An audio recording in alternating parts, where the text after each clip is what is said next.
ერთ-ერთი დიდი ნაწილი, ასე ვთქვათ, შემოქმედებით პროცესში პროდიუსერისთვის ამოცანა გამოწვევა არის კომერციული ინტერესებისა და შემოქმედებითი ინტერესების მაქსიმალურად ისე შერწყმა, რომ არ გამოიწვიოს პროტესტი რეჟისორის, სცენარისტის და თან რაღაცა შემოსავალიც მიიღო და ეს არ არის ადვილი ამოცანა, მით უმეტეს ქართული მარკეტინგის სამსახურები, ქართული კომპანიების მარკეტინგის სამსახურები სამწუხაროდ პლეისმენტის არს ძალიან ცუდად ხვდებიან ხოლმე ხშირ შემთხვევაში, ყოველ შემთხვევაში ესე იყო ბევრ შემთხვევაში და რთული არის კომუნიკაცია, უბრალოდ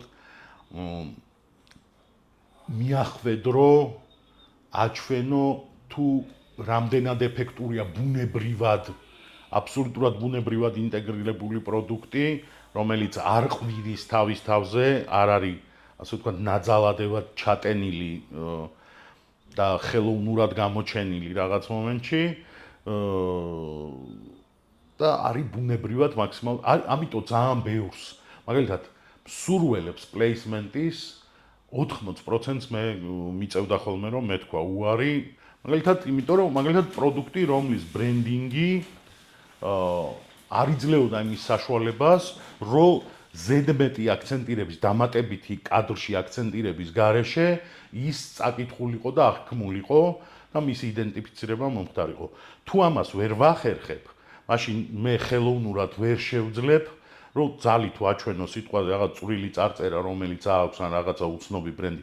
ზოგადად პლეისმენტი სამწუხაროდ ვერ ხვდებიან ხოლმე, რომ არის დამხმარე საშუალება, როცა აქტიური კამპანია მიდის სარეკლამო, ამ დროს როცა შენი ბრენდი უკვე ცნობადობას კრებს და ის მისი ფეისინგი უკვე გასაგებია, ცნობილია და მაყურებელში იდენტიფიცირებულია, იმ დროს არის კარგი პლეისმენტი, რომ ის დამხმარე საშუალება არის, რომ ის პოპულარულმა პერსონაჟმა სიტყვაზე შენი მზეს უმზირა შეჭამა ან ჩიპსი ან რაღაცა, რაც აი ეს კარგი პროდუქტებია, ბორჯომის დალევა, ნაბეღლავის დალევა.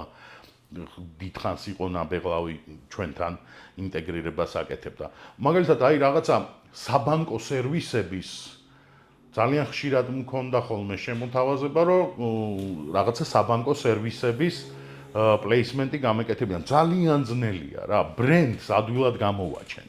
სიტყვაზე ვიღაცა რომ მანქანაში ბენზინს ასხამს, ადვილი გამოსაჩენია და ბენზოგასამ, მაგრამ ბენზინის აქცია როა, რომ იქ 40 ლიტრას თუ ჩაასხამ და იმას რაღაც ქულებს აიღებ, რომელიც მერე გათამაშდება და შენ პრიზს მოიგებ, ამის ჩვენება უკვე არის ფილმი იმის შესახებ, როგორ თამაშდება ბენზინგასამოსადგურში ლატარია და არა იმაზე ვეღარ უყვები მე, რაც მე მინდა მოვყვე.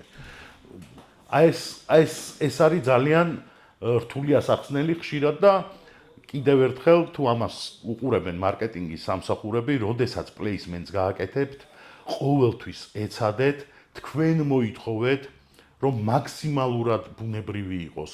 მაქსიმალურად ბუნებრივი იყოს დაღლილი კაცი, რომ შევა სახლში ძალიან დაღლილი და დაჯდება ტელევიზორთან და ადგომაც რომ ეზარება, მაგრამ მაინც რო ადგება, აი რო უჭის, მაგრამ სურვილი რო გადაძლევს, გააღებს სიტყვაზე მაცივარს, გამოიღებს იოგურტს, ჩართავს ფეხბურთს და აი ლუდიცა ვთქვი, ხო? და ცივ იოგურტს ჭამს და თან რაღაცას უყურებს ტელევიზორში. აი ეს არის ბუნებრივი. აქ მე ვყვები ამბავს არა იოგურტზე, არამედ კაცზე, რომელსაც ძალიან უნდოდა ეს იოგურტი და თან არ უცდები ჩემს დრამატურგიულ ხაზს რა. ამიტომ მაგრამ უცებ რომ იოგურტს შეჭამს და მერე სალტოს გააკეთებს, იმიტომ რომ მაგარ ენერგიაზე მოვა, ეს არ არის. შეიძლება იმ თქვენს იმ დროს მესიჯ ბოქსში ეზის, მაგრამ ცუდია ფილმი, იმ კინოს, იმ ტოც ნუ მოჭრით, რომელშიც გინდათ რომ პული დააბანდოთ რა.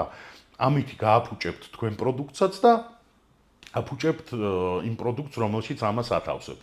ბევრი მიდის ხოლმე ეს ქართული გაჭირვებული ცხოვრების გამომდინარე და ამ სფეროში ძალიან ცოტა ფულის გამო უამრავი მახინჯი პლეისმენტი მინახავს, მათ შორის ჩვენი გაკეთებულიც, არ მოვყვები მაგალითებს, სამწუხაროდ ყოფილა, მაგრამ იძულებული ვიყავით, იმიტომ რომ იმ დროს რაღაცა კრიზისი იყო და რაღაც კომპრომისზე მივდიოდით, მაგრამ საბოლოო ჯამში არასდროს რადიკალურად არ გაგვიფუჭებია ის რასაც ვაკეთებდით მთავარს ჩვენ სერიალს იმ ამბის თხრობას, ისი თხრობაც გვინდოდა, ყოველთვის ვცდილობდით, რომ პლეისმენტს ხელი არ შეეშალა მთავარისთვის და ამითი გამხდარიყო თავის მხრივ მთავარი და საინტერესო.